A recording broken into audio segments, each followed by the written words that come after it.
Good morning all of you and welcome back to engineering point. देखो steel के अंदर हमने लगभग 6 यूनिट पढ़ ली है, ठीक है, और 6 यूनिट को अपन ने अच्छे से कवर किया। उसका न्यूमेरिकल पोर्शन हो गया, उसका डिजाइन पोर्शन हो गया, उसका थ्योरी पोर्शन हो गया, लगभग सारा कुछ अपन ने कवर कर लिया। अब स्टील जो स्ट्रक्चर है आपका सब्जेक्ट जो है उसके अंदर आपका लास्ट चैप्टर रिमेनिंग है, और जो लास्ट चैप्टर है वो है आपका स्टील के अंदर सबसे अहम चैप्टर। और वो चैप्टर कौन सा है भाई? वो चैप्टर है आपका यूनिट नंबर 5 कंप्रेशन मेंबर, ठीक है। तो बात करते हैं कि ये जो चैप्टर है आपका क्यों इतना इंपॉर्टेंट है। सबसे पहले तो मार्क्स के बारे में बात करते हैं अपने।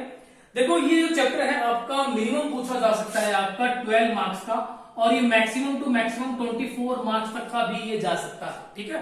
तो किसी एक साल आप जब नोटिस करोगे तो लगभग 12 मार्क्स का तो ये हर साल आता ही है, लेकिन किसी एक साल ऐसा भी हुआ है कि ये चैप्टर अकेला जो यूनिट नंबर 5 है आपका वो अकेला 24 मार्क्स का पूछा हुआ है, ठीक है। तो एग्जाम पॉइंट ऑफ व्यू से ये चैप्टर आपका सबसे अहम है स्टील स्ट्रक्चर के अंदर। अहम क्यों है? अहम इसलिए है क्योंकि इसके अंदर जो टॉपिक है वो थोड़े ज्यादा है, ठीक है। जैसे कि आपने जो चैप्टर पढ़े, जैसे कि आपने लास्ट जो चैप्टर पढ़ा, आपने जो लास्ट चैप्टर पढ़ा वो कौन सा पढ़ा? आपने पढ़ा कॉलम बेस।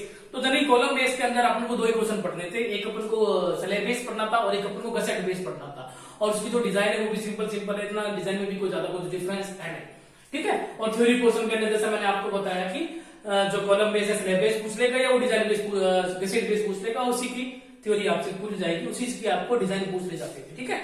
तो ये जो चैप्टर है इसके अंदर क्या है एक्चुअली में जो थ्योरी पोर्शन है, ठीक है, और जो डिजाइन पोर्शन है ये थोड़े ज्यादा है। ज्यादा क्यों है? क्योंकि इसके अंदर टॉपिक ज्यादा है, लगभग 4 से 5 टॉपिक जो है वो आपको पढ़ने पड़ेंगे, ठीक है। तो थ्योरी पॉइंट ऑफ व्यू की बात करूं या फिर मैं डिजाइन पोर्शन की बात करूं तो दोनों के हिसाब से ये चैप्टर आपका क्या है? अहम, ठीक है। तो सबसे पहले बात करते हैं इस चैप्टर के अंदर सबसे पहले बात करते हैं भाई कंप्रेशन मेंबर क्या चीज होते हैं। कंप्रेशन मेंबर क्या होते हैं, ठीक है। नाम से ही पता चल रहा है, नाम से ही पता चल रहा है कंप्रेशन मेंबर क्या होता है, नाम से ही पता चल रहा है। तो आप बोलते हो कि वे सभी मेंबर जिन पर क्या आता है भाई कंप्रेसिव फोर्स आता है या कंप्रेसिव लोड लगता है, वो सभी मेंबर आपके क्या कहलाते हैं भाई? कंप्रेशन मेंबर कहलाते हैं, ठीक है। वह सभी मेंबर जिस पर कंप्रेसिव लोड या कंप्रेसिव फोर्स लगता है, एक्ट करता है, लगता है, कंप्रेशन मेंबर कहलाते हैं। सिंपल सी इसकी डेफिनेशन हो जाएगी, वे सभी मेंबर जिन पर क्या आता है भाई कंप्रेसिव फोर्स लगता है या कंप्रेसिव लोड लगता है, वो सभी मेंबर आपके क्या कहलाएंगे भाई? कंप्रेशन मेंबर कहलाएंगे, ठीक है। अब कंप्रेशन मेंबर की जब अपने एग्जांपल की बात करेंगे भाई कौन कौन से ऐसे मेंबर है जो कंप्रेशन मेंबर की कैटेगरी के अंदर आते हैं, तो सबसे पहले बात करें अपने, तो सबसे पहला जो है वो है आपका भाई कॉलम। सबसे पहला क्या है भाई? सबसे पहला आपका कॉलम।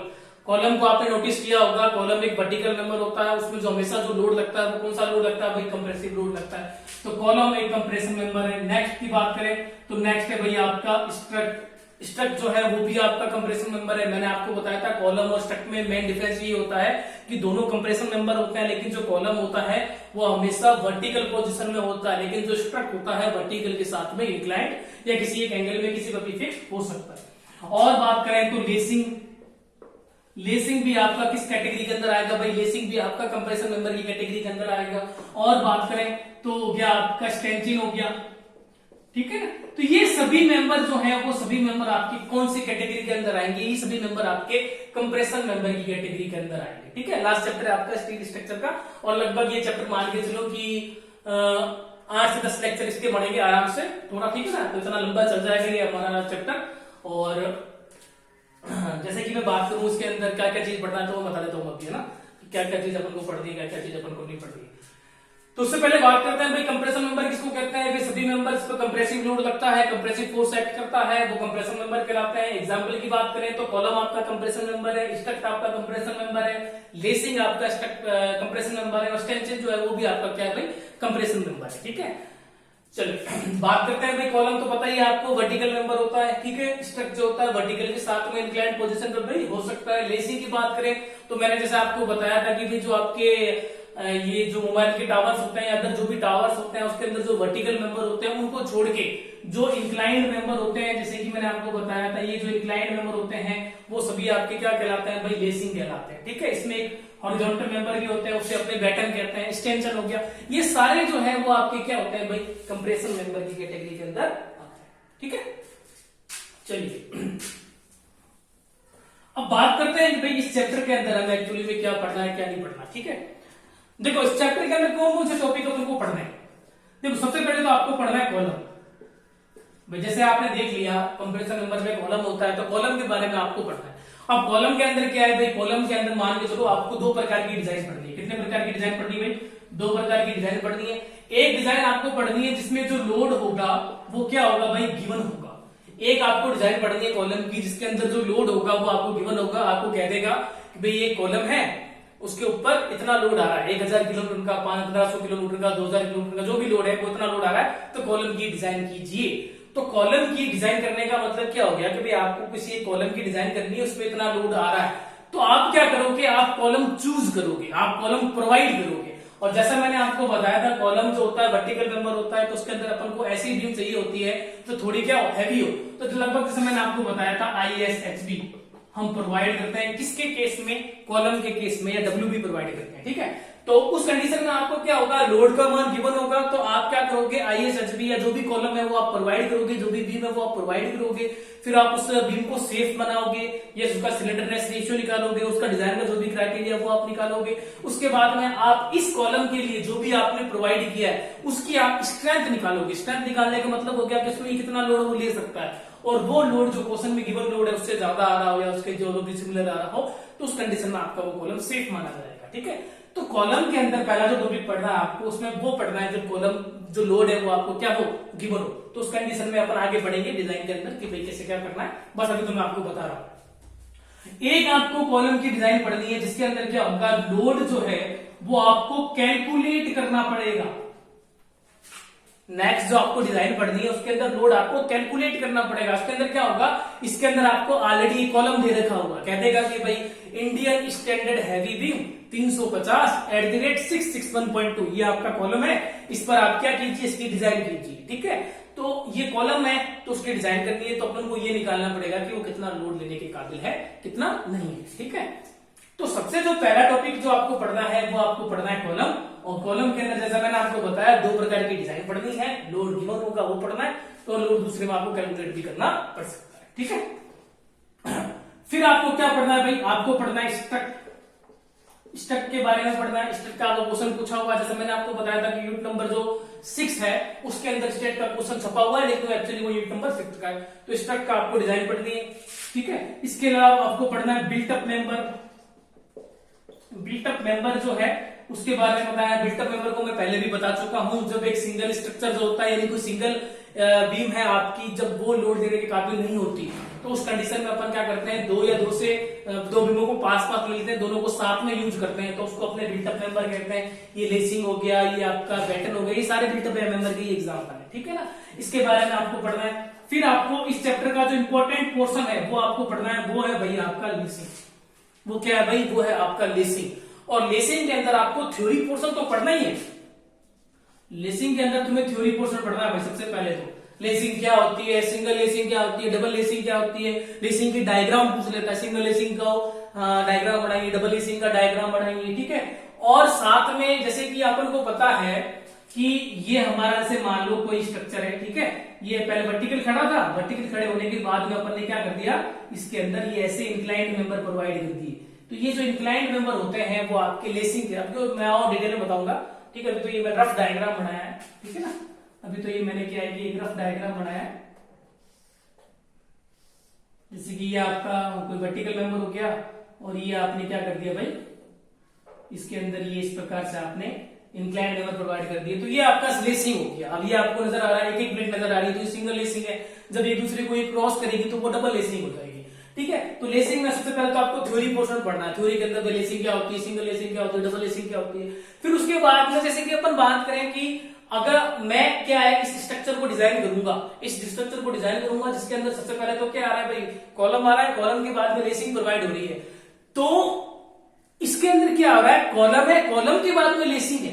तो सबसे पहले जब डिजाइन की जाएगी तो हम इस कॉलम की डिजाइन करेंगे, यानी हम ऐसे कॉलम की डिजाइन करेंगे जिसमें लेसिंग प्रोवाइड की हुई है।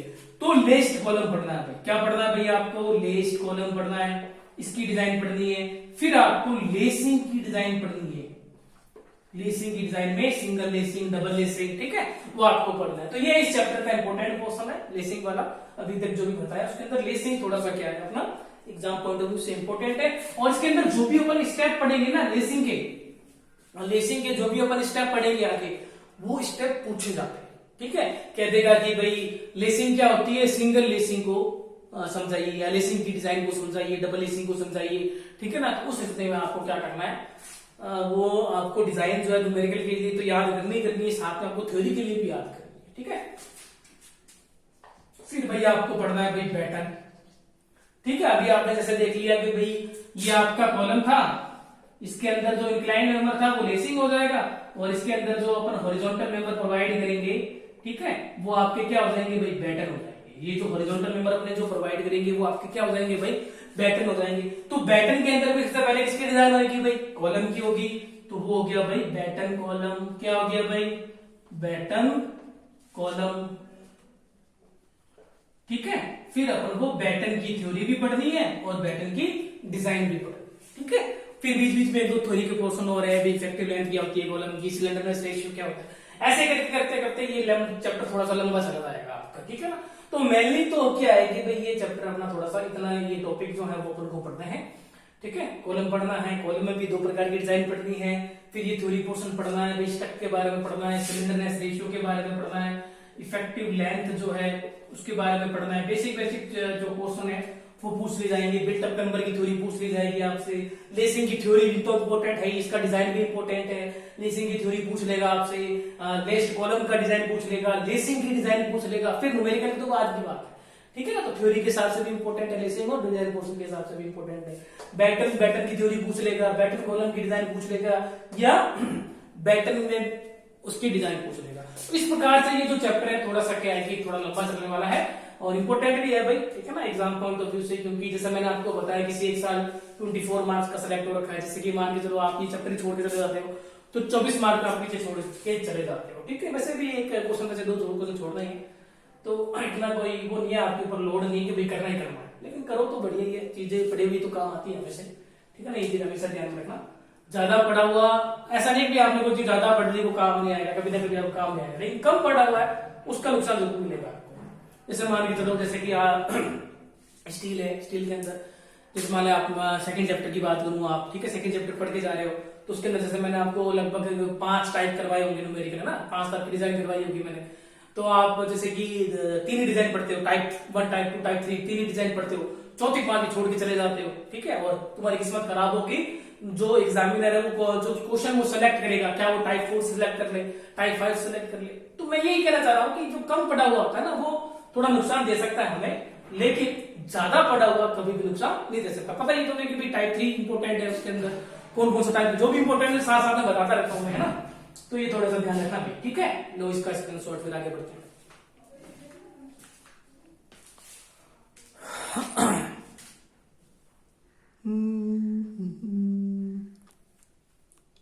चलिए, तो इस प्रकार से ये टॉपिक जो है वो हमें पढ़ रहे हैं।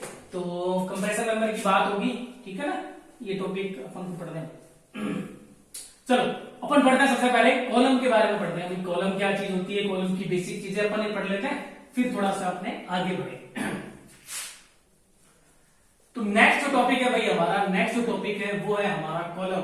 तो सबसे पहले तो कॉलम को पढ़ेंगे, कौन सा थ्योरी पोर्शन इसमें से पूछ दिया जाएगा कॉलम के अंदर, फिर कॉलम के अंदर कौन कौन सी डिजाइन है, क्या इसके स्टेप है, और फिर इसके डिजाइन के न्यूमेरिकल, ठीक है। तो बात करते हैं भाई कॉलम क्या चीज होती है। तो तुम्हें पता है भाई कॉलम क्या है, एक वर्टिकल मेंबर है। कॉलम जो है जैसे कि ये डायग्राम बना रहा हूं मैं, ठीक है। कॉलम जो होता है वो ऑलवेज क्या होता है भाई, आपका वर्टिकल मेंबर होता है। अभी जैसे तुम कॉलम बेस पढ़ के आए हो, ठीक है ना, पीछे ये जैसे कॉलम बेस को भी बता देता हूं मैं, ठीक है ना। ये कॉलम बेस है जैसे मान लो आपका, तो ये हमेशा क्या होता है वर्टिकल मेंबर होता है। उसमें जो लोड आता है वो कौन सा लोड आता है भाई, हमेशा कंप्रेसिव लोड आता है। इसकी लॉन्गिट्यूडल एक्सिस के सापेक्ष कंप्रेसिव लोड आता है, ठीक है। तो सिंपल से इसकी डेफिनेशन हो जाएगी, कॉलम जो होता है वो क्या होता है भाई, वर्टिकल मेंबर होता है और जिसमें लॉन्गिट्यूडियल एक्सिस के सापेक्ष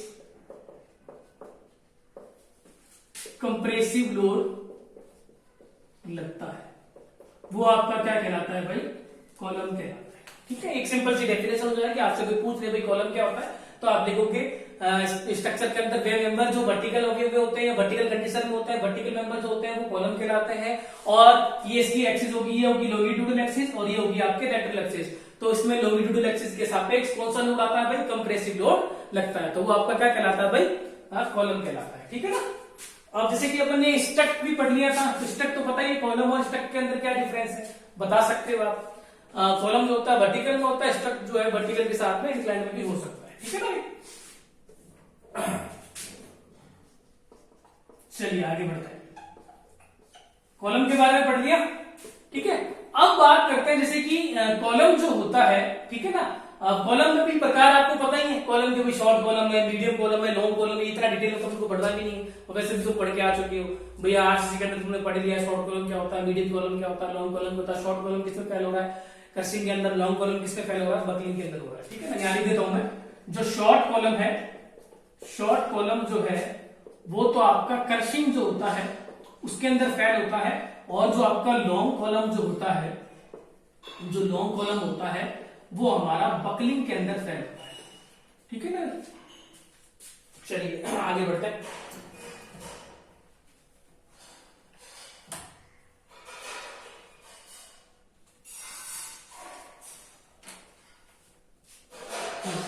एक आता है आपका टॉपिक, पूछा हुआ भी है आरसीसी के अंदर, या देख लेना इसमें पूछा हुआ है, किसमें पूछा हुआ है, वो हो सकता है दोबारा भी पूछ ले। ठीक है ना। एक टॉपिक है आपका effective length of column, effective length of column. भाई कॉलम जो है उसकी इफेक्टिव लेंथ क्या होती है। ठीक है, इफेक्टिव लेंथ को जनरली अपने एल और नीचे ई डब्ल्यू, ठीक है, एल इफेक्टिव इस प्रकार से, या कैपिटल एल जो भी है। ठीक है ना। तो जैसे कि आपने पता है कि कॉलम जो है वो जो इफेक्टिव लेंथ होती है वो क्या होती है, पहले तो यहाँ पे मैं डेफिनेशन लिख देता हूं। दो zero movement point,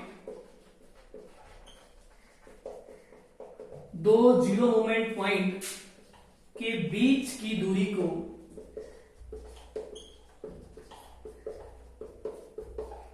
L effective कहते हैं। दो जीरो मूवमेंट पॉइंट जो होता है उसके बीच की जो दूरी होती है उसको अपने क्या कहते हैं भाई, एल इफेक्टिव कहते हैं। कॉलम की एल इफेक्टिव मतलब effective length, L effective and conditions पर निर्भर करती है। कॉलम की जो प्रभावी लंबाई होती है वो किस पर निर्भर करती है भाई, वो निर्भर करती है कि भाई कॉलम के अंदर एंड कंडीशंस कौन सी है। एंड कंडीशन जैसे कि कोई कॉलम है जिसका एक सिरा फिक्स्ड हो, या कॉलम के दोनों सिरे फिक्स्ड हो, एक सिरा फिक्स्ड है दूसरा फ्री है, एक सिरा फिक्स्ड है दूसरा हिंज है। ये सारी एंड कंडीशंस होती हैं जो मैंने आपको आरसीसी के अंदर ही बताई थी, और अगेन मैं आपको किसमें बताने जा रहा हूँ, स्टील के अंदर बताने जा रहा हूँ। एक बार तुम क्या करो, इसका स्क्रीनशॉट ले लो और कोड अपने पास में रखो। भाई मैं जो भी बता रहा हूँ अभी कोड निकाल कर रख लो, क्योंकि अब जो चीजें मैं बताने वाला हूँ वो उसके लिए अपन को कोड की जरूरत पड़ेगी। तो कोड नहीं अगर आपके पास में तो फटाफट लेके आओ और अपने पास में रखो। तो पेज नंबर आप फटाफट क्या करो, इसके अंदर 45 निकालोगे। ठीक है, स्क्रीनशॉट लो और कोड निकालो और पेज नंबर 45 निकालो कोड के अंदर।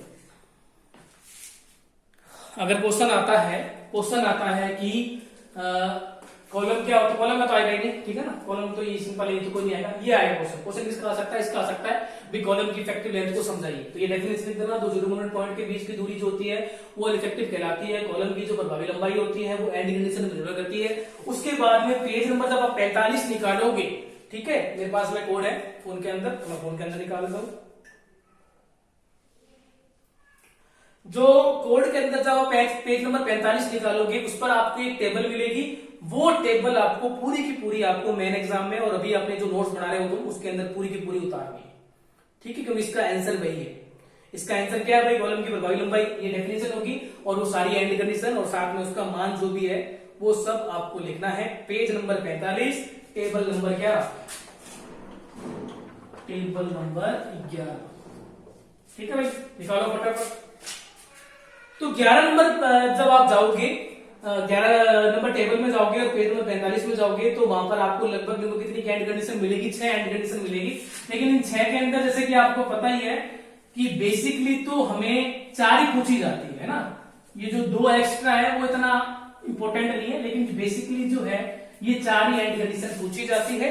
तो ये जनरली देखो इसकी जो लैंग्वेज है वो इसके अंदर जो दे रखी है वैसे भी हो सकती है, और जो मैं बताने वाला हूं वैसे भी आपको पूछ जा सकती है। जैसे कि पहले नीचे नीचे पर जाते हैं, जैसे कि ये कोई कॉलम है, ठीक है ना, ये सिरा इसका फिक्स्ड है और ये सिरा इसका फिक्स्ड है, ठीक है। तो उस कंडीशन में इसकी जो प्रभावी लंबाई होगी वो कितनी होगी, एल इफेक्टिव। इसकी जो प्रभावी लंबाई होगी वो कितनी होगी भाई, 0.65, ठीक है। तो अगर क्वेश्चन में ये लिखा हुआ आ रहा है कोई कॉलम है जिसके दोनों सिरे फिक्स्ड है, या फिर आपको ये जो टेबल बनी हुई है इसके अंदर आपको लैंग्वेज मिलेगी अ कॉलम, ठीक है, विथ बोथ एंड रिस्टेंट एंड ये रोटेशन वगैरह ये पूरा आपको इस प्रकार से मिल जाएगा। ये रिस्टेंट लिखा हुआ है, रोटेशन लिखा हुआ है, ठीक है ना। तो इसका मतलब समझ लेना कि वो कौन सा पूछ रहा है, वो लास्ट वाला पूछ रहा है। तो उस कंडीशन में इसकी जो प्रभावी लंबाई होगी वो क्या होगी, 0.65 इंटू एल, ठीक है ना। तो क्या करना, तुमको एल इफेक्टिव निकालना है, तो एल इफेक्टिव तुमको निकालना है, तो क्या हो जाएगा 0.65 इंटू एल, और एल जो है वो क्वेश्चन के अंदर तुमको दे रखा होगा, ठीक है। जैसे कि ये कोई कॉलम है आपका, ठीक है, मान लो कि यहां से लेके यहां तक जो है ये इसकी लेंथ है, कैपिटल है। अब जब इसके ऊपर अपने लोड लगाएंगे तो तुमको पता है कि भाई कॉलम है, इसके दोनों सिरे फिक्स्ड है, ऊपर से भी फिक्स्ड है, नीचे से भी फिक्स्ड है। तो ये जो कॉलम है थोड़ा सा क्या होगा, हट के क्या होगा भाई, बकल होगा, ठीक है ना। तो मैंने मान लिया कि भाई ये आपका कुछ यूं बकल हो रहा है, तो ये जो होती है ना इसकी बकलिंग लेंथ, इसी को अपने इफेक्टिव लेंथ बोलते हैं। यहीं पर दो जीरो मोमेंट पॉइंट आता है, एक ये पॉइंट हो गया, एक पॉइंट हो गया, इनके बीच की जो दूरी होती है उसी को अपने क्या कहते हैं, प्रभावी लंबाई कहते हैं। तो ये जो दूरी है वो एल इफेक्टिव कहलाती है, और ये कितनी होती है, 0.65 इंटू एल होती है। तो क्वेश्चन के अंदर आपको लैंग्वेज क्या मिलेगी, क्वेश्चन के अंदर आपको लैंग्वेज मिलेगी कॉलम जो है जिसके दोनों सिरे फिक्स्ड हैं, ये आपको मिल सकती है। नहीं तो फिर आपको ये जो नीचे टेबल बनी हुई है ना, एट वन एंड रिस्टेंट, ठीक है, and translation and rotation at both and, ठीक है ना। इस प्रकार से ये आपको पहचानना है कि भाई ये कौन सी कैटेगरी दे रहा है। और इससे बात करते हैं अपने नीचे से, मैं सेकंड ले रहा हूं। नीचे सेकंड क्या है, कॉलम जो है जिसका एक सिरा क्या है, फिक्स्ड है, और जो दूसरा सिरा है वो हिंज है, यहां पर ये हिंज को रिप्रेजेंट कर रहा है, ठीक है। तो उस कंडीशन में कॉलम की जो प्रभावी लंबाई होती है वो कितनी होती है, 0.80 इंटू, कितनी होती है भाई, 0.80 इंटू एल होती है। इसकी लैंग्वेज क्या मिलेगी, कोई कॉलम है जिसका एक सिरा फिक्स्ड है और दूसरा जो सिरा है वो क्या है भाई, हिंज है। तो उस स्थिति में हमें जब प्रभावी लंबाई निकालनी है, एल इफेक्टिव जो हमें निकालनी है, वो आपका क्या हो जाएगा भाई, 0.80 इंटू एल, ठीक है। तो ये जो टेबल है आपको ऐसी की ऐसी आपको एग्जाम के अंदर भी उतारनी है और अपने नोट्स के अंदर भी उतारनी है। टॉपिक क्या आएगा, टॉपिक आएगा भाई कॉलम की प्रभावी लंबाई को समझाइए। 3 नंबर का या 4 नंबर का क्वेश्चन आज पूछा जा सकता है।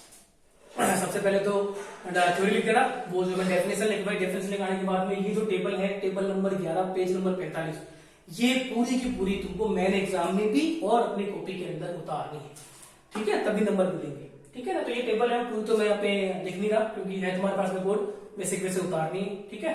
और एक ये टेबल है, इसके अलावा एक टेबल और है, ठीक है ना, मतलब इसके अलावा मेरे पास कोई टेबल होगी, ठीक है ना, तो वही मैं आपको सेंड कर दूंगा, वो दोनों के दोनों बना देना इसके अंदर, ठीक है। ले स्क्रीनशॉट ले लो, एक बार तो स्क्रीनशॉट ले लो, पता चल जाएगा। पेज नंबर कितना है भाई, पेज नंबर तो है आपका 45, और टेबल कौन सी है भाई, टेबल क्या है, ये पूरा का पूरा तुम्हारा आंसर है ना। टॉपिक क्या है, टॉपिक है कॉलम की प्रभावी लंबाई को समझाइए। तो कॉलम की प्रभावी लंबाई को समझाना, डेफिनेशन लिख देना, उसके बाद में टेबल नंबर 11 पूरी पूरी मैन एग्जाम में उतारना है। ले लो स्क्रीनशॉट, याद रखने पेज,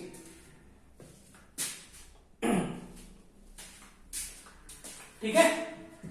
इसलिए क्या कोड पास में रखो, कोड अपने पास में रखो, आज मैं आपको बहुत सी चीजें बताने वाला हूं कोड के अंदर, तो कोड अपने पास में रखो भाई पढ़ते वक्त, और नोट्स बनाना बढ़िया, और एक एक चीज लिखते रहना भाई, हाँ ये इतने नंबर पेज पे दे रखी है, ठीक है ना, ये इतने नंबर पेज पे दे रखा है, क्योंकि पेज नंबर याद नहीं होंगे एग्जाम में, फिर क्या करोगे तुम, कोड तुम्हारे पास में है, पेज नंबर ही नहीं पता, ये तो यही ऑप्शन है, ढूंढोगे, उसमें ढूंढोगे, टाइम खराब करोगे ना। चलिए अब अपन नेक्स्ट पढ़ते हैं। तुम्हारा कोड खुला हुआ ही होगा, ठीक है ना, तो कोड तुम्हारा ओपन ही है। तो कोड के अंदर तुमको करना क्या है भाई, कोड के अंदर तुमको निकालना पेज नंबर 44, पेज नंबर 44 निकालना है। पेज नंबर जो 44 है उसके अंदर टेबल 10, टेबल जो 10 है ये अपन को क्या बताएगा, ये अपन को बताएगा कि इस चैप्टर के अंदर, जैसे कंप्रेशन मेंबर के अंदर हमको क्या पढ़ना है, लेसिंग पढ़ना है, बैटन पढ़ना है, हमको स्ट्रक्ट पढ़ना है, हमें कॉलम पढ़ना है, ठीक है, डिफरेंट डिफरेंट अपन को सेक्शंस पढ़ना है, ठीक है ना, स्टील स्ट्रक्चर के सेक्शन ही तो है, डिफरेंट डिफरेंट अपन को सेक्शन पढ़ना है। तो इस सेक्शन के अंदर इसकी बकलिंग की क्लास क्या होगी, बकलिंग की क्लास क्या होगी और बकलिंग की एक्सिस क्या होगी, ठीक है ना। तो ये टेबल नंबर जो 10 है ये अपन को बताएगा buckling class of cross section, ठीक है ना, ये अपन को बताएगा buckling class of cross section. अब तुम्हारे मन में क्वेश्चन आएगा सर बकलिंग क्या होता है? अरे बकलिंग तो बहुत बार बता दिया मैंने आपको, अभी मैंने आपको बताया था वेब बकलिंग, वेब क्रिपलिंग। तो वेब बकलिंग मैंने आपको क्या बताया था, जो वेब होता है वो पतला होता है और वर्टिकल होता है, जब उसके अंदर ज्यादा लोड आ जाता है तो वो वेब जो होता है अपना वर्टिकल एक्सिस से थोड़ा सा इस तरफ या थोड़ा सा इस तरफ टिल्ट कर जाता है, उसको अपने क्या बोलते हैं, वेब बकलिंग बोलते हैं। तो यही चीज है, आपका जो लॉन्ग कॉलम होता है वो आपका बकल कर जाता है, यानी वो बकलिंग में फैल होता है, ठीक है ना। जो टेबल नंबर 10 है, पेज नंबर 44 पर जब आप जाओगे तो आपको मिलेगा buckling class of cross section. इस चैप्टर के अंदर जो भी क्रॉस सेक्शन है उनकी बकलिंग की क्लास क्या होगी और उनका बकलिंग की एक्सिस क्या होगी, ठीक है। तो टेबल नंबर आप 10 निकालो पेज नंबर 44 पर, तो उसमें जब जाओगे आप तो ऊपर ही ऊपर मिलेगा आपको रोलेड आई सेक्शन। ऊपर ही ऊपर क्या मिलेगा भाई, ऊपर ही ऊपर मिलेगा आपको रोलेड आई सेक्शन, और उसी के नीचे तुमको एक आई सेक्शन नजर आ रहा है क्या भाई, आ रहा ही होगा, जाहिर सी बात है, अब तुम बता तो नहीं सकते क्योंकि क्लास तो रिकॉर्ड है, लेकिन वहां से ही बता देना, मेरे को समझ में आ जाएगा अभी आ रहा है। पता ही तुम्हें ये रोलेड सेक्शन होता है, मैंने आपको बताया था आई सेक्शन जो होता है एकदम सीधा होता है, जब उसमें रोलेड हो जाता है कि साइड्स की जो किनारे होती है वो थोड़ी सी क्या हो जाती है, इस प्रकार हो जाती है, तो उसको भी रोलेड बोलते हैं। ये बताइए तुमको, ये वाला पोर्शन तो आपका फ्लैंज कहलाता है, सॉरी ये वाला पोर्शन तुम्हारा वेब कहलाता है और ये वाला पोर्शन तुम्हारा फ्लैंज कहलाता है। बाकी चीजें तुमको पता ही है, ये आपका बीएफ है विड्थ ऑफ फ्लैंज, ये तुम्हारा टीएफ है थिकनेस ऑफ फ्लैंज, ये तुम्हारा टीडब्ल्यू है थिकनेस ऑफ वेब, यहां से लेके यहां तक तुम्हारा क्या भाई डेप्थ है एच, ठीक है। ये सारी चीजें तुमको पता ही है। ये भाई तुम्हारा टीएफ है, ये भाई तुम्हारा बीएफ है, ठीक है, ये भाई तुम्हारा टीडब्ल्यू है, और यहां से लेके यहां तक तुम कैपिटल एच बोलो, स्मॉल एच बोलो या कैपिटल डी बोलो, एक ही बात है, ठीक है। तो रोलेड आई सेक्शन, ध्यान क्या रखना है, ध्यान ये रखना है जब भी हम कॉलम पढ़ेंगे या कॉलम की डिजाइन पढ़ेंगे तो उस कंडीशन में हमें सेक्शन कौन सा चूज करना है, सेक्शन में चूज करना है आई सेक्शन, और उसमें भी कौन सा चूज करना है, रोलेड आई सेक्शन। किसके आगे लिख देना, फॉर किसके लिए, कॉलम के, किसके लिए भाई, कॉलम के लिए। तो कॉलम जैसे मैंने आपको बताया दो प्रकार की डिजाइन पढ़नी है, एक जब लोड आपको गिवन होगा, दूसरे में जब लोड आपको कैलकुलेट करना होगा। दोनों ही स्थिति में ये मान के चलना कि हम जो कॉलम लेने वाले हैं या हमें जो कॉलम दे रखा है वो हमें कौन सा दे रखा है, रोलेड आई सेक्शन दे रखा है, उसमें बीम भी होती है, वो बीम कौन सी है आपकी, रोलेड आई सेक्शन, क्लियर है। अब देखो इसके अंदर क्या है, जैसे कि रोलेड आई सेक्शन है, जो पहला ही पहला जो है आपका बना हुआ है, ठीक है ना, ये पहला ही पहला जो आपका बना हुआ है, ये पहला ही पहला आपका किसके लिए है, कॉलम के लिए। तो उसमें जब आओगे तो उसमें आगे ऊपर ऊपर लिखा हुआ है लिमिट, फिर लिखा हुआ है बकलिंग अबाउट एक्सिस, ठीक है ना, बकलिंग किस एक्सिस के सापेक्ष हो रही है, फिर लिखा हुआ है बकलिंग की क्लास। अब बकलिंग की क्लास कौन सी, तो इसमें जब तुम जाओगे तो यहां पर तुमको मिलेंगे 4 डाटा मिलेगा, 1 2 3 और 4। अब चारों में से हमको ये पता चलेगा बकलिंग की क्लास ए में है, बी में है, सी में है या डी में है, ठीक है। तो देखो ऊपर ऊपर वाला बता रहा हूं मैं आपको, जैसे कि ये है कि भाई एच बटा बी एफ का मान, एच बटा बी एफ का मान यदि 1.2 से क्या हो, ज्यादा हो, एच यहां से लेके यहां तक, बी एफ यहीं से ये, इन दोनों का आप अनुपात निकालोगे, यदि इसका मान 1.2 से क्या है, ज्यादा है, साथ में टीएफ, दोनों कंडीशन सेटिस्फाई होनी चाहिए, टीएफ का जो मान है वो क्या है भाई, 40 से कम है या उसके बराबर है, ठीक है। यदि ये पहली कंडीशन तुम्हारी सेटिस्फाई हो रही है तो उस स्थिति में क्या होगा, उस स्थिति में ये होगा जो बकलिंग है वो तुम्हारे हो रही है जेड जेड और वाई वाई में। ध्यान क्या रखना है, ध्यान ये रखना है कि जो जेड जेड एक्सिस में बकलिंग हो रही है उसके लिए जो उसकी क्लास है वो तो है ए, और वाई वाई के लिए क्लास क्या है भाई, बी, वाई वाई के लिए क्लास क्या है भाई, बी, ठीक है। एक्सिस कौन सी है, ये जो एक्सिस है लेटी हुई वो तो जेड है, वर्टिकल है वो जो तुम्हारी वाई है, इसने एक्स को जेड मान रखा है, ठीक है।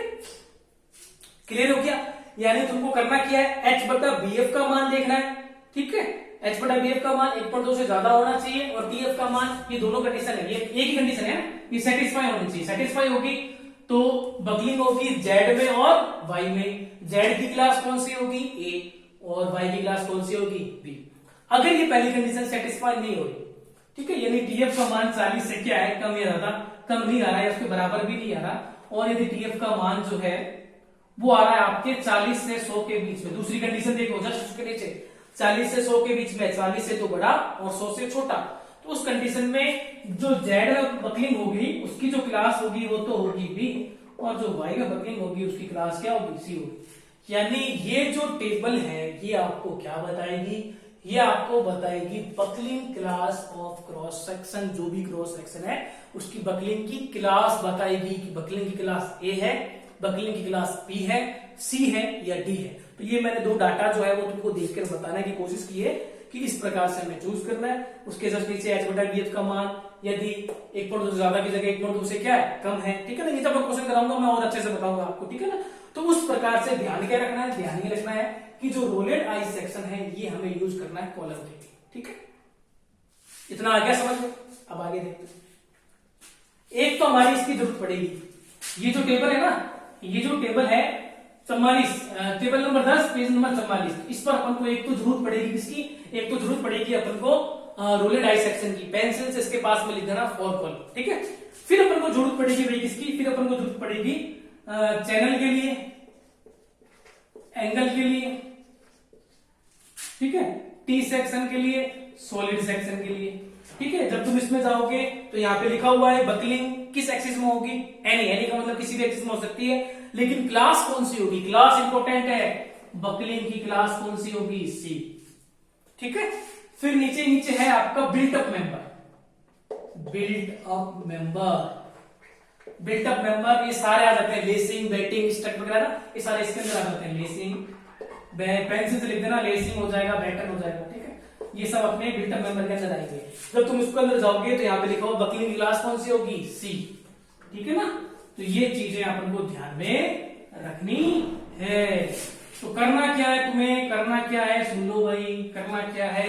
अभी तक अपन ने क्या पढ़ा, हमने पढ़ा भाई कंप्रेशन मेंबर क्या चीज होते हैं, सिंपल सी चीज बताई। ऐसे वो सभी मेंबर पर क्या होते हैं, लॉन्गिट्यूडनल एक्सिस पे कंप्रेसिव फोर्स लगता है, वो आपके कंप्रेशन मेंबर कहलाते हैं। कंप्रेशन मेंबर के एग्जांपल की बात करूं तो कॉलम है, स्ट्रट है, लेसिंग है, ठीक है ना, ये स्टेंसिल है, ये सारे आपके क्या होते हैं, कंप्रेशन मेंबर कहलाते हैं। फिर मैंने आपको बताया भाई कॉलम क्या होते हैं, कॉलम के बारे में मैंने आपको बताया भाई वर्टिकल मेंबर के साथ पर क्या होता है, कंप्रेसिव मेंबर आता है, कंप्रेसिव लोड आता है, कॉलम कहलाता है। कॉलम पता ही तुम्हें, शॉर्ट कॉलम तो क्रशिंग सारा बोला, लॉन्ग कॉलम आपका बकलिंग में फेल होता है। फिर मैंने आपको बताया कि जो कॉलम है उसकी प्रभावी लंबाई क्या होती है। फिर मैंने आपको बताया कि जो जीरो मूवमेंट पॉइंट होते हैं उनके बीच की जो दूरी होती है वो प्रभावी लंबाई कहलाती है।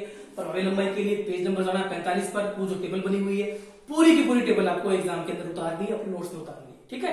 इतनी चीजें तो अपन को ध्यान में रखनी है। अब ये जो टेबल है वो मैं क्यों बता रहा हूं, ये टेबल आपसे कोई नहीं पूछेगा, ये टेबल आपसे एग्जाम में नहीं पूछेगा, लेकिन इस टेबल के बिना ये जो चैप्टर है आपका वो अधूरा। अधूरा क्यों है भाई, आपको ये ही नहीं पता चलेगा कि जो आपका सेक्शन है, जैसे कि आप लेसिंग या बैटन है, या आपका चैनल एंगल है, या फिर आपका कॉलम है, ठीक है, उसकी क्लास कौन सी होगी। तो उसकी क्लास जानने के लिए, बकलिंग की क्लास जानने के लिए अपन को जाना है पेज नंबर 44, टेबल नंबर 10। तो ये टेबल आप कॉपी में उतारो इसलिए उतारो क्योंकि तुम्हें ध्यान में रहेगा कि हाँ ये चीजें अपन को पेज नंबर 44 से देखनी है, या तो याद रखो, ठीक है। और ये जो टेबल है आपके नंबर जो 10 है, टेबल नंबर जो 10 है, ठीक है, इसमें कौन कौन चीज उतारनी है, उतारो तो ठीक है, नहीं उतारो तो राइट मार देना। पहले पर रोलेड आई सेक्शन पर राइट मार देना, चैनल एंगल सेक्शन पर राइट मार देना, बिल्ट अप मेंबर पर राइट मार देना। और जो मैंने लिखवाया है इसमें लिख देना लेसिंग बैटन, इसमें लिख देना उस पर वाले कॉलम लिख देना, वो लिख देना उसके अंदर, ठीक है। चलिए ये तो बात हो गई, स्क्रीनशॉट लेना चाहो तो ले लो फटाफट से। इतनी तो बात। अब तुम्हारे मन में होगा कि सर बकलिंग तो आपने बता दी, बकलिंग क्लास ए है, बकलिंग क्लास बी है, बकलिंग क्लास सी है, बकलिंग क्लास डी है। ये सारी क्लास जो है ये कैसे डिसाइड करेंगे, तो तुम्हें जाना है भाई, सबसे पहले आ जाओ तुम पेज नंबर 40 पर। 40 नंबर पेज पे जाओगे तो वहां पे लिखा हुआ है table number 9A, design compressive stress FCD for buckling class, ठीक है। टेबल नंबर 9 का भी पेज नंबर 41 लिखा हुआ है design compressive stress FCD for buckling class B. C पर है buckling class C page number 42 पर, और 43 पर है बकलिंग क्लास डी, ठीक है। तो यहां लिख देता हूं मैं बकलिंग की जो क्लास है ए, पी, सी और डी, ये सारी जो है ये टेबल आपको देखना है किससे भाई, ये टेबल देखनी है आपको 9 से, और पेज नंबर तुम्हें जाना है 40 से 43, 42, 43, ठीक है ना। तो ये चीजें और तुम्हें ध्यान में रखनी है इस चैप्टर को पढ़ने से पहले कि ये कोड के अंदर अपन को जो भी हमारी बकलिंग की क्लास आएगी, जैसे कि तुम्हारा लेसिंग पढ़े हुए, जब तुम लेसिंग पढ़ोगी तुम्हें बताया कोई लेसिंग है मतलब बिल्टअप मेंबर, और लेसिंग की हमेशा क्लास कौन सी होती है, लेसिंग की हमेशा क्लास होती है सी। तो तुम्हें करना क्या है, तुम्हें उसके लिए टेबल नंबर जाना है 9C, पेज नंबर जाना है 42। ठीक है, क्वेश्चन करेंगे और अच्छे से समझाऊंगा। उससे पहले मैं तुझे 2-3 चीजें जो मैंने बताई है वो तुम्हें ध्यान में रखना है। ठीक है, तो ये एक टेबल है, बनाओ कॉपी में, तो इतना कोई इंपोर्टेंट नहीं है, बनाओ तो ठीक है, नहीं बनाओ तो याद रख लेना, एक लाइन लिख देना नोट करके लिख लेना भाई कि बकलिंग की जो क्लास है A, B, C और D, उसके लिए पेज नंबर जाना है 40 से 43 पर, और जो पेज नंबर 44 है वहां से पता चलेगा तुम्हारी बकलिंग की क्लास कौन सी है, A है, B है, C है या D है। ठीक है, तो ये 2 नोट है, ये नोट का पहला पॉइंट हो गया, ये नोट का दूसरा पॉइंट हो गया। ठीक है, ले उसका बढ़े आगे। ठीक है, ये छोटी छोटी चीजें भाई जो अपन को इस चैप्टर को पढ़ने से पहले ध्यान में रखना है। ठीक है ना, चलिए अब एक बार तुम्हारा पूछा हुआ है, क्वेश्चन पूछा हुआ है भाई तनुता अनुपात क्या होता है, स्लेंडरनेस रेशियो। ये मैंने तुमको स्ट्रेंथ ऑफ मटेरियल में भी बताया था, दोबारा बता देते हैं यहाँ पर, आरसीसी के अंदर भी बताया था। ठीक है, टॉपिक क्या है भाई, टॉपिक है तुम्हारा slenderness ratio. Slenderness ratio Hindi में इसको बोलते हैं भाई तनुता अनुपात।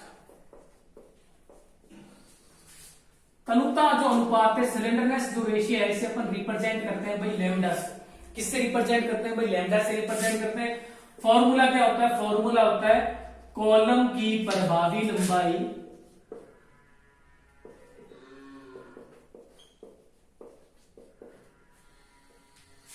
या इफेक्टिव लेंथ बटा रेडियस ऑफ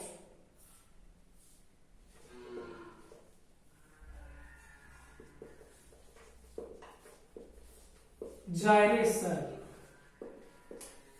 ठीक है, यानी लैम्डा बराबर एल इफेक्टिव कॉलम की प्रभावी लंबाई बटे में रेडियस ऑफ जायरेशन को किससे रिप्रेजेंट करते हैं, स्मॉल आर से। तो इसकी सिंपल से इसकी डेफिनेशन बन जाएगी, कॉलम की प्रभावी लंबाई तथा रेडियस ऑफ जायरेशन के अनुपात को तनुता अनुपात कहते हैं। तनुता जो अनुपात होता है वो आपका क्या होता है भाई, कांस्टेंट होता है, यानी इसकी जो यूनिट होती है वो कांस्टेंट होती है, और इसे अपन किससे रिप्रेजेंट करते हैं भाई, लैम्डा से रिप्रेजेंट करते हैं। किससे रिप्रेजेंट करते हैं, लैम्डा से रिप्रेजेंट करते हैं। ठीक है, अब जैसे कि जो भी एक्सिस आपका, जैसे कि आपको लैम्डा निकालना है वाई वाई एक्सिस में, तो एल इफेक्टिव कॉलम की प्रभावी लंबाई बटे में रेडियस ऑफ जायरेशन किसका ले लोगे, वाई वाई का ले लोगे। ठीक है, और यदि आपको radius of gyration Z Z में निकालना है तो फॉर्मूला क्या हो जाएगा, L effective upon are Z Z. अब तुम्हारे मन में क्वेश्चन होगा कि सर रेडियस ऑफ जायरेशन क्या होता है, तो ये भी मैं पहले बता चुका हूँ। रेडियस ऑफ जायरेशन को किससे रिप्रेजेंट करते हैं, स्मॉल आर से। फॉर्मूला क्या होता है, अंडर रूट आई बटा ए। फॉर्मूला क्या होता है भाई, अंडर रूट में आई बटा ए। आई तो क्या होता है, मोमेंट ऑफ इनर्शिया, ये क्या होता है, क्रॉस सेक्शन एरिया। आई होता है मोमेंट ऑफ इनर्शिया, और ये जो होता है वो होता है एरिया, और ये जो आर होता है आपका रेडियस ऑफ जायरेशन जो होता है उसकी यूनिट क्या होती है, आई mm की power 4, area mm square. mm की पावर 4 में mm स्क्वायर का भाग लोगे तो mm स्क्वायर, लेकिन रूट लगा हुआ है तो हट के क्या आ जाएगा, mm आ जाएगा, mm सेंटीमीटर जो भी है। ठीक है, तो क्वेश्चन पूछ ले तुम्हारे साथ रेडियस ऑफ जायरेशन क्या होता है, तो तुम बोलोगे मोमेंट ऑफ इनर्शिया तथा एरिया के स्क्वायर रूट को ही क्या कहा जाता है, रेडियस ऑफ जायरेशन कहा जाता है, तथा इसे स्मॉल आर से रिप्रेजेंट किया जाता है, व्यक्त किया जाता है, और इसकी इकाई mm या सेंटीमीटर में होती है। तो ये टॉपिक है जो तुम्हारा पूछा हुआ है, स्लेंडरनेस रेशियो, वो मैंने बता दिया। थ्योरी तो मैंने आप लिखवाई नहीं है, वह चीजें मैंने बता दी है तुमको, फॉर्मूले में समझा दी है। ठीक है, ले लो स्क्रीनशॉट।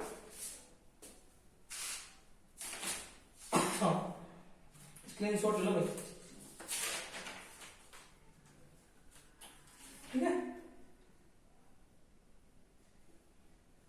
अब देखो क्वेश्चन पूछा हुआ है तुम्हारा कि तनुतानुपात क्या होता है, तो सबसे पहले तो ये थ्योरी लिख देना, बाकी जो मेरे पास में थ्योरी वो भी मैं आपको शेयर कर दूंगा, बाकी जो मैं बोल रहा हूं ना वो वैसे तुम लिख दिया करोगे ना। उसके बाद करना क्या भाई, उसके बाद तुम्हें क्या करना है, तुम्हें जाना है पेज नंबर 20 पर।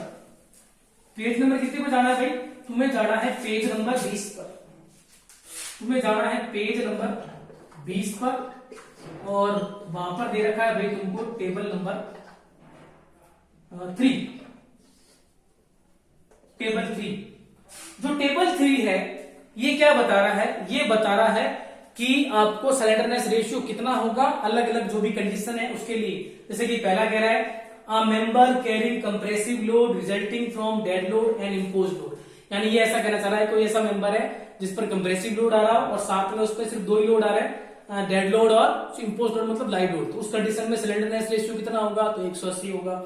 दूसरा कह रहा है a tension member in which a reversal of direct stress occurs due to loads other than wind load और सेस्मिक लोड, यानी विंड लोड और सेस्मिक लोड मतलब अर्थक्वेक लोड कहते हैं उसको, ठीक है ना, वो हो और टेंशन मेंबर हो, ठीक है, इस पर टेंशन फोर्स आ रहा हो तो उस कंडीशन में स्लेंडरनेस रेशियो कितना होगा, 180 होगा। तीसरा कह रहा है कोई ऐसा मेंबर है जिसपे कंप्रेसिव फोर्स आ रहा है और उसके अंदर क्या है कि भाई विंड और अर्थक्वेक लोड लग रहे हैं, ठीक है, तो उसका स्लेंडरनेस रेशियो कितना होगा, 250 होगा।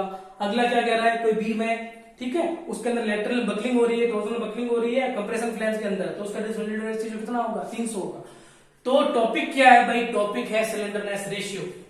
करना क्या है सुनो, स्लेंडरनेस रेशियो के लिए सबसे पहले तो ये थ्योरी लिखना, कॉलम की प्रभावी लंबाई तथा रेडियस ऑफ जायरेशन के अनुपात को स्लेंडरनेस रेशियो कहता है, इसे लैम्डा से रिप्रेजेंट किया जाता है, जो भी है तो मैंने बताया वो तुम लिख देना, ये फॉर्मूला लिख देना, फॉर्मूले के बाद में आर के बारे में बताना, फिर रेडियस ऑफ जायरेशन क्या होता है वो उसके बारे में बता देना, उसके बाद टेबल नंबर जाना है तुम्हें 3, पेज नंबर जाना है 20 पर, ये सारी की सारी कंडीशन और ये पूरी की पूरी टेबल उतार के आना है मेन एग्जाम के अंदर, क्योंकि तभी नंबर मिलेंगे, क्योंकि उसने स्लेंडरनेस रेशियो पूछा है, तो डिफरेंट कंडीशन के लिए स्लेंडरनेस रेशियो कितना होता है वो पूरा का पूरा तुमको समझाना है।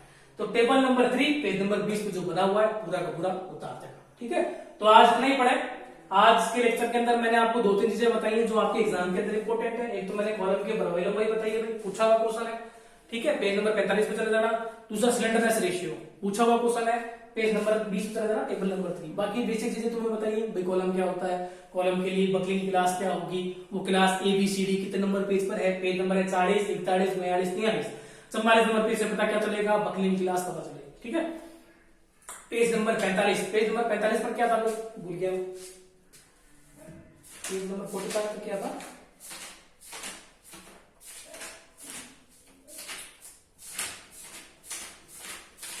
हाँ पेज नंबर 45 पर था जो आपका इफेक्टिव लेंथ है कॉलम की, उसकी डिफरेंट जो एंड कंडीशन होती है, तो 45 नंबर पेज पे पूरा का पूरा उतारता है और पेज नंबर 20 वाला भी पूरा एग्जाम के अंदर उतार के आता है, ठीक है। ये 2-3 चीजें हैं वो थ्योरी के हैं, वो मैंने अभी यहाँ पे कवर कर दी है, बाकी मैं तुमको नोट्स में PDF शेयर कर दूंगा। ये जो चैप्टर है आपका थोड़ा लंबा चलेगा, मान के चलो 8 से 10 लेक्चर इसके बनेंगे, ठीक है, और चीजें तुम साथ में करते रहना। अभी बीच में तुम्हारा 5 से 7 दिन का गैप था, तो उम्मीद करूंगा कि जो बच्चे तो जो पीछे चल रहे थे वो सभी कवर हो गए होंगे, वो सारे जिन्होंने अपना लेक्चर सब देख लिए होंगे, ठीक है। तो आज अपन स्टार्ट कर दिया है चैप्टर नंबर 5वां, लास्ट चैप्टर आपका स्टील का है, ठीक है, सारे चैप्टर आपके हो चुके हैं और इसको कंप्लीट कर देंगे अपने जल्दी 8 से 10 दिनों में है, ठीक है, कंप्लीट कर देंगे। फिर उसके बाद में अपन डिसाइड करेंगे कि किस प्रकार से हमें आने वाले जो फ्यूचर है हमारा, उसके अंदर जब लॉकडाउन आपका ओपन होगा तो कब कैसे इसको टेस्ट का शेड्यूल बढ़ाना है इसका, या कैसे जो भी दूसरे सब्जेक्ट है तुम्हारा जो भी रिक्वायरमेंट होगा, ठीक है, तो वो किस प्रकार से लेना है, ठीक है ना। चलो वो अपन बाद की बात करेंगे, अभी 8-10 दिन बाद भी बात करेंगे। तो अभी के लिए तो तुम पहला पूरा सारा फोकस किस पे होना चाहिए, चैप्टर नंबर 5 स्टील के अंदर इस पर, ठीक है। तो मैं करूंगा कि आज आपको जो करवाया गया समझ में आया हो, चीजें साथ में उतार लेना और कोड अपने पास में रखना, पढ़ते रहो, ठीक है। मिलते हैं नेक्स्ट लेक्चर में बहुत ही जल्द, चलो।